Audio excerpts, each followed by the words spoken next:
হি হি হি হি। এই তো একটা বাচ্চা পেয়েছি। এই বাচ্চার মধ্যে চুপটি চুপটি করে ভূত ঢুকে যাব। আমি ঢুকে যাব বাঁচাও ওদের। হ্যাঁ হ্যাঁ হি হি। আমি সবাইকে খাবো। লা লা লা লা লা। এ বাবা, একটা বাচ্চার মধ্যে তো ভূত ঢুকে আছে। এই আমার ফ্রেন্ডের মধ্যে ভূত ঢুকে যাচ্ছে, এবার কি করি? এই যে ভূতকে ভয় লাগানো হবে। হ্যাঁ, ওরে বাবা রে, এটা কে? পালাই।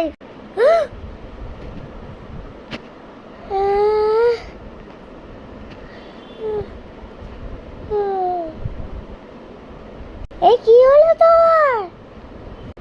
আমার কি হয়েছিল? তোর কিছু হয়নি, তোর মধ্যে ভূত ঢুকেছে। কোথায় তুই? ও ভয় পেয়ে পালিয়ে আছে আর তোর কাছে আসবে।